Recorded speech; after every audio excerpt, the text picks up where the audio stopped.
வணக்கம் மக்களே, நாம் இந்த ஆரோக்கியமான எச்சரிக்கை பதிவில் புற்றுநோய்க்கான ஆரம்ப கட்ட அறிகுறிகளை பற்றி தெரிந்து கொள்ள போகிறோம். இப்போ உலக அளவில் ஏற்படக்கூடிய இறப்புகளுக்கான காரணங்களினுடைய அந்த பட்டியலில் முக்கிய இடத்தை கொண்டிருக்கிறது புற்றுநோய் தான். 2020ஆம் ஆண்டில் 10 மில்லியனுக்கும் அதிகமான நபர்கள் புற்றுநோய் காரணமாக இறந்திருக்காங்க. அதிலும் மார்பக புற்றுநோய், நுரையீரல், பெருங்குடல், விந்துப்பை புற்றுநோய், இதெல்லாம் நிறைய பிரச்சனைகள் நமக்கு நிறைய ஏற்படும். ஸோ புற்றுநோயில் நிறைய டைப்ஸ் இருக்குது. இப்போலாம் நிறைய பேர் என்ன நினச்சிக்கோங்கன்னா, ரத்தம் தொடர்பான புற்றுநோய்கள் மட்டும்தான் இருக்குது, பிளட் கேன்சர் மட்டும்தான் இருக்குன்னு நினச்சிக்கோங்க. ஆனால் உடல் உறுப்புகள் இருக்கக்கூடிய அனைத்து பாகங்களிலுமே இப்போலாம் நிறைய கேன்சர் செல்கள் அட்டாக் ஆக ஆரம்பிக்குது. அதனுடைய ஆரம்ப கட்ட அறிகுறிகளை நம்ம தெரிந்து கொள்வதன் மூலமாக நம்ம அந்த பிரச்சனையை முதல்ல கண்டுபிடிச்சு அதுக்கான சிகிச்சையை பார்த்து புற்றுநோய் கிருமிகள், அந்த புற்றுநோய் கட்டிகள்லாம் வளராமல் தடுத்துக்கலாம், அந்த செல்கள் பரவாமல் தடுக்கலாம். ஸோ அந்த அறிகுறிகள்லாம் என்னென்ன அப்படின்றத பற்றி முழுமையாக பார்ப்போம். அதை பற்றி பார்க்குறதுக்கு முன்னாடி இந்த வீடியோவுக்கு மட்டும் ஒரு லைக் கொடுத்துட்டு இந்த தகவலை உங்களுக்கு தெரிஞ்சவங்களுக்கும் ஷேர் பண்ணிடுங்க. ஏன்னா அது அவங்களுக்கும் பயனுள்ளதாக இருக்கக்கூடிய ஒரு ஆரோக்கியமான பதிவு தான். இது போன்ற அப்டேட்ஸ்கள் நீங்கள் தொடர்ந்து பார்க்குறதுக்கு நம்மளுடைய ஹெல்த் நியூஸ் தமிழ் சேனலை மறக்காம சப்ஸ்கிரைப் பண்ணி வச்சுக்கோங்க. பக்கத்தில் இருக்கக்கூடிய பெல் பட்டனையும் கிளிக் பண்ணி ஆல் அப்படின்ற ஆப்ஷனையும் செட் பண்ணி வச்சுக்கிட்டீங்க அப்படின்னா நான் போடக்கூடிய எல்லா அப்டேட்ஸும் உங்களுக்கு நோட்டிஃபிகேஷனோட அடிக்கடி வந்து சேரும். சரிவாங்க மக்களே, இப்போ வீடியோக்குள்ள போயிடலாம். உடல் சோர்வு உங்களுக்கு கடுமையாக ஏற்படும். புற்றுநோய்க்கான ஆரம்ப கட்ட அறிகுறியாக இது பார்க்கப்படுது. சோர்வு அப்படின்றது புற்றுநோயால் பாதிக்கப்பட்டிருக்கக்கூடிய பெரும்பாலான நபர்களால் அனுபவிக்கக்கூடிய ஒரு ஆரம்ப கட்ட அறிகுறியாக இருக்கும். புற்றுநோயானது ஒரு நபரை மிகவும் வலுவிழக்க செஞ்சு ஆற்றலை உறிஞ்சிடும். இந்த சோர்வானது நாளுக்கு நாள் உங்களுக்கு அதிகரிச்சுட்டே இருக்கும். இதனால ஒரு நபர் படுக்கையிலிருந்து எழுவதற்கு கூட சிரமப்படலாம். சாப்பிடுவதற்கு, கழிப்பறைக்கு நடந்து செல்றது, டிவி ரிமோட்டை யூஸ் பண்ணுறது கூட கஷ்டமாக இருக்கும். ஒரு சின்ன சின்ன வேலைகளை கூட செய்ய முடியாது.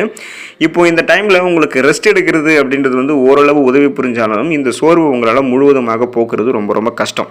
அதனால் புற்றுநோயால் பாதிக்கப்பட்டவர்களுக்கு இந்த சோர்வு அதிகமாகும் போது வலி, குமட்டல், வாந்தி, ஸ்ட்ரெஸ், டென்ஷன், மனச்சோர்வு போன்றவற்றை கூட ஏற்படுத்துறதுக்கு வாய்ப்பு இருக்குது. ஸோ அதனால் நீங்கள் சோர்வை அதிகமாக உணர்ந்தீங்க அப்படின்னா ஒரு மருத்துவரை அணுகி அது சாதாரண நோய் தானா அல்லது புற்றுநோய்க்கான ஆரம்ப கட்ட அறிகுறியா அப்படின்றத நீங்கள் செக் பண்ணிக்கிறது ரொம்ப ரொம்ப நல்லது. உடலில் தடிப்புகள் தோன்றுதல் புற்றுநோய்க்கான ஆரம்ப கட்ட அறிகுறியாக பார்க்கப்படுது. லூகேமியா என்ற இரத்த புற்றுநோயால் பாதிக்கப்பட்டிருக்கூடிய நபர்களுக்கு சருமம் சார்ந்த பல பிரச்சனைகள் ஏற்படும். அதில் உடல் முழுவதுமாக தடிப்புகள் காணப்படும். சருமத்திற்கு, தோலுக்கு அடியில் இருக்கக்கூடிய சிறு சிறு இரத்த நாளங்கள் உடைவதால் இந்த தடிப்புகள் உண்டாக ஆரம்பிக்கும். இரத்த செல்களினுடைய அமைப்பில் சமநிலை இல்லாத காரணத்தால் சருமத்தில் ஏராளமான மாற்றங்கள் தோன்ற துவங்கும். ஆகவே இது போன்ற அறிகுறிகளை ஒருவர் லேசாக எண்ணிவிடக்கூடாது, கவனமாக இருக்க வேண்டியது அவசியம். மருத்துவரை அணுகி செக் பண்ணிக்கணும். சாதாரண ஸ்கின் டிசீஸ் தானா அல்லது ஸ்கின் கேன்சருக்கான ஆரம்ப கட்ட அறிகுறியான்றதை செக் பண்ணிக்கணும். கண்களில் வலி ஏற்படுவது புற்றுநோய்க்கான ஆரம்ப கட்ட அறிகுறியாக பார்க்கப்படுது. கண்களை யாரோ குத்திவிட்டது போன்ற கடுமையான வலி தோன்றுவது கண்களில் புற்றுநோய் செல்கள் வளர்வதற்கான முக்கியமான ஒரு ஆரம்ப கட்ட அறிகுறியாக இருக்கும். ஸோ இந்த அறிகுறிகளை பெரும்பாலான நபர்களும் தவிர்த்துருவாங்க. மற்ற கண்கள் சார்ந்த பிரச்சனை தான், தூங்காமல் இருக்கிறதால தான் இந்த மாதிரிலாம் ஏற்படுது அப்படின்னு நினச்சிக்குவாங்க. ஸோ நீங்கள் அது போல் கேர்லெஸ்ஸாக இருக்காதீங்க. அதை நீங்கள் மருத்துவரை அணுகி செக் பண்ணிக்கிறது ரொம்ப நல்லது. ஏன்னா அது உங்களுக்கு கேன்சருக்கான ஆரம்ப கட்ட அறிகுறியாக கூட இருக்கலாம். அடிக்கடி தலைவலி ஏற்படுவதும் ஆரம்ப கட்ட பொதுவான அறிகுறியாக பார்க்கப்படுது. ஆரம்பத்தில் உங்களுக்கு லேசாக இருக்கக்கூடிய தலைவலி படிப்படியாக அதிகரித்து தொடர்ந்து வரும் அப்படின்னா அது கேன்சருக்கான ஒரு காரணமாக கூட இருக்கலாம். ஆகவே வழக்கத்திற்கு மாறாக தலைவலி அனுபவிக்கக்கூடிய நபர்கள்லாம் ஆரம்பத்திலேயே மருத்துவரை அணுகி அது என்னன்னு செக் பண்ணிக்கிறது நல்லது. ஏன்னா இது பிரெயின் டியூமர், அந்த கேன்சருக்கான அறிகுறியாக கூட இருக்கலாம். ஸோ நீங்கள் ஆரம்ப கட்டத்திலேயே உங்களுடைய அந்த மாற்றங்கள் என்னன்றது தெரிஞ்சுக்கிறது ரொம்ப ரொம்ப நல்லது. சாதாரண பிரச்சனை தானா அல்லது புற்றுநோய்க்கான அறிகுறியானது தெரிந்து கொள்ள வேண்டியது அவசியம். எடை குறைதல் ஆரம்ப கட்ட அறிகுறியாக உங்களுக்கு புற்றுநோய்க்கான அறிகுறியாக பார்க்கப்படுது. உங்களுடைய எடையானது வழக்கத்திற்கு மாறாக மிகவும் வேகமாக குறைவதை உங்களால் பார்க்க முடியும். அதுவும் நீங்கள் எந்த விதமான எடை குறைப்பு நடவடிக்கைகளையும் மேற்கொள்ளாமல் இருக்கும் பொழுதே இந்த நிகழ்வானது உங்களுக்கு நடக்கும். இந்த மாதிரியான அறிகுறிகளை நீங்கள் சந்திக்கும் போது எச்சரிக்கையாக இருக்கணும். ஏன்னா இது கணையம் புற்றுநோய், வயிற்று புற்றுநோய், உணவு குழாய் அல்லது நுரையீரல் போன்ற பகுதிகளில் புற்றுநோய் உருவாவதற்கான அறிகுறியாக கூட இருக்கலாம். ஸோ நீங்கள் எந்த விதமான எடை குறைப்பு நடவடிக்கைகளையும் மேற்கொள்ளாமலேயே உங்களுடைய உடல் எடை குறையுதுன்னா நீங்கள் கொஞ்சம் அதுக்கு கூடுதல் கவனம் எடுத்து மருத்துவரை அணுகி செக் பண்ணிக்கிறது நல்லது. உடலில் வீக்கம் அல்லது கட்டி ஏற்படுதல் புற்றுநோய்க்கான ஆரம்ப கட்ட அறிகுறியாகவும் பார்க்கப்படுது. உடலில் ஏதாவது ஒரு பகுதியில் வீக்கம் அல்லது கட்டி ஏற்பட்டுச்சு அப்படின்னா அதை நீங்கள் கண்டுகொள்ளாமல் விட்டுறாதீங்க. வயிறு, மார்பகம் போன்ற இடங்களில் புற்றுநோய் காரணமாக கூட கட்டிகள் உங்களுக்கு ஏற்படலாம். எனவே இந்த மாதிரியான கட்டிகள் உங்களுக்கு நீண்ட நாட்களுக்கு இருக்குது, இன்னும் சரியாகாமலே இருக்குது அப்படின்னா உடனே நீங்கள் மருத்துவரை அணுக வேண்டியது நல்லது. அது மற்ற உடல்நல பிரச்சனை தானா புற்றுநோய்க்கான ஆரம்ப கட்ட அறிகுறியானது செக் பண்ணிக்கணும். தொடர் தொடர்ந்து இருமல் ஏற்படுவது புற்றுநோய்க்கான ஆரம்ப கட்ட அறிகுறியாகவும் பார்க்கப்படுது. தொடர்ந்து இருமல் இருக்கிறது அப்படின்றது பல நோய்க்கான அறிகுறியாக இருக்கலாம். மார்பில் அதிகமாக சளி இருப்பதால் கூட தொடர்ந்து இருமல் ஏற்படலாம். ஆனால் உங்களுக்கு 3 முதல் 4 வாரங்களுக்கு தொடர்ந்து இருமல் பிரச்சனை இருக்குது அப்படின்னா அது மோசமான நோய்க்கான ஒரு அறிகுறியாக கூட இருக்கலாம். தொடர்ந்து இருமல், சளியுடன் கூடிய ரத்தம், சுவாசிக்கிறதுல சிரமம், இந்த மாதிரி அறிகுறிகள்லாம் உங்களுக்கு நுரையீரல் புற்றுநோய்க்கான அறிகுறியாக இருக்கலாம். மருத்துவரை அணுகி செக் பண்ணிக்கிறது நல்லது.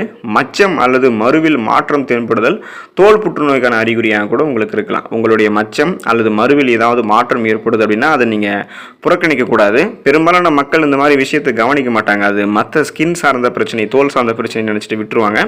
இது தோல் புற்றுநோய்க்கான ஆரம்ப கட்ட அறிகுறியாக இருக்கும். ஸோ ஸ்கின் கேன்சருக்கான சிம்டம்ஸாக இது இருக்கலாம். உங்களுடைய சருமத்தில் ஒரு புதிய மரு தோன்றது அல்லது மரு மச்சம், இதில் உங்களுக்கு சருமத்தில் ஏற்கனவே இருக்கக்கூடிய அந்த மச்சம் மருவினுடைய நிறம் மாறுறது, அளவு அதிகரிக்கிறது, அதாவது சைஸ் இன்க்ரீஸ் ஆகிறது, இந்த மாதிரியான அறிகுறிகளை நீங்கள் பார்த்தீங்கன்னா உடனே மருத்துவர் அணுகணும். அவர் உங்களுக்கு ஆலோசனை வழங்குவார். ஸோ இந்த மாதிரி நீங்கள் செய்வதன் மூலமாக இது மற்ற ஸ்கின் டிசீஸ் தானா அல்லது ஸ்கின் கேன்சருக்கான அறிகுறியாக இருக்கா அப்படின்னு செக் பண்ணிக்கணும். சிறுநீரில் ரத்தம் வெளியேறுதல் புற்றுநோய்க்கான ஆரம்ப கட்ட அறிகுறியாகவும் பார்க்கப்படுது. சிறுநீர் வழியாக ரத்தம் வெளியேறுதல் அப்படின்றது குடல் புற்றுநோய்க்கான ஆரம்ப கட்ட அறிகுறியாக கூட இருக்கலாம். மேலும் நீங்கள் வழக்கத்தை விட அதிகமாக கழிப்பறைக்கு போறீங்க அல்லது மலச்சிக்கல் பிரச்சனையை தொடர்ந்து எதிர்கொண்டுட்டு இருக்கீங்க அப்படின்னா அதை நீங்கள் புறக்கணிக்க கூடாது. இது சிறுநீரக புற்றுநோய்க்கான அறிகுறியாக கூட இருக்கலாம். வலியோட சிறுநீர் வெளியேறுதல், கீழ் முதுகில் வலி ஏற்படுறது, இதெல்லாமே புரோஸ்டேட் புற்றுநோய்க்கான அறிகுறியாக கூட இருக்கலாம். ஸோ அதனால் நீங்கள் இந்த விஷயத்தை கொஞ்சம் கவனம் எடுத்து பார்த்து இதை மருத்துவரை அணுகி நீங்கள் செக் பண்ணிக்கணும். மற்ற பிரச்சனை தானா அல்லது சிறுநீரகத்தில் எதுவும் தொற்று இருக்கா இல்லை சிறுநீரகத்தில் கேன்சர் இருக்கானதை செக் பண்ணிக்கணும். உடல் வலி உங்களுக்கு ஏற்படுவதும் புற்றுநோய்க்கான ஆரம்ப கட்ட அறிகுறியாக பார்க்கப்படுது. உங்களுக்கு எந்த விதமான காரணங்களும் இல்லாமல் தொடர்ந்து வாரக்கணக்கில் உடல் வலி இருந்துச்சு அப்படின்னா அது புற்றுநோய் அறிகுறியாக கூட இருக்கலாம். புற்றுநோயினுடைய ஆராய்ச்சியின்படி புற்றுநோய் கட்டிகளானது எலும்புகள், நரம்புகள் மற்றும் பிற உறுப்புகள்ல அழுத்தம் கொடுக்கறதால அதிகமான வலியை ஏற்படுத்தலாம் அப்படின்னு கூறப்படுது. ஸோ நீங்க மற்ற பிரச்சனை தானா அல்லது புற்றுநோய்க்கான ஆரம்ப கட்ட சிம்டம்ஸா அப்படின்றத நீங்கள் செக் பண்ணிக்கணும். கவனக்குறைவாக விட்டுறக்கூடாது. தொடர்ந்து நெஞ்செரிச்சல் இருக்கிறது அப்படின்றது புற்றுநோய்க்கான ஆரம்ப கட்ட அறிகுறியாகவும் பார்க்கப்படுது. நீங்கள் தொடர்ந்து மார்பில் எரிவது போன்ற உணர்வு உணர்ந்தீங்கன்னா சில சமயங்களில் அது புற்றுநோய்க்கான ஆரம்ப கட்ட அறிகுறியாக இருக்கலாம்.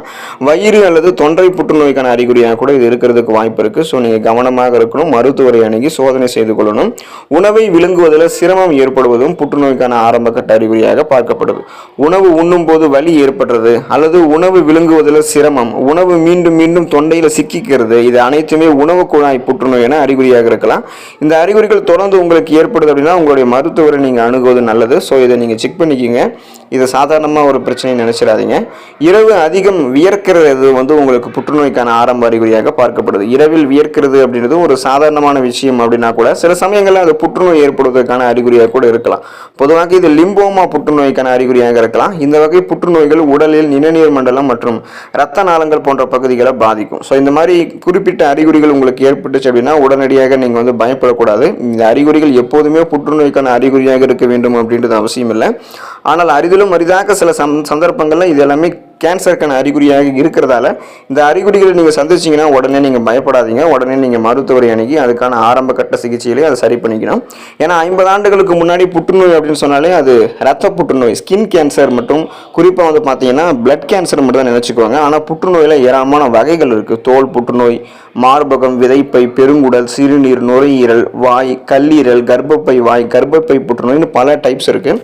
அதனால் இந்த குறிப்பிட்ட அறிகுறிகளும் இருக்குது. ஒவ்வொரு புற்றுநோய்க்கும் தனித்தனியான அறிகுறிகளும் இருக்குது. ஸோ இதெல்லாமே பொதுவான அறிகுறிகள். இந்த அறிகுறிகளை கவனிக்கும் போது உதாசீனப்படுத்தாமல் அதுக்கான செக் பண்ணிக்கிட்டு சோதனை செய்து கொண்டு முறையான மருத்துவ சிகிச்சை எடுத்துக்கொள்வது நல்லது. நலமோடு இருங்க. அடுத்த பதிவில் மறக்காமல் சந்திப்போம். நன்றி மக்களே.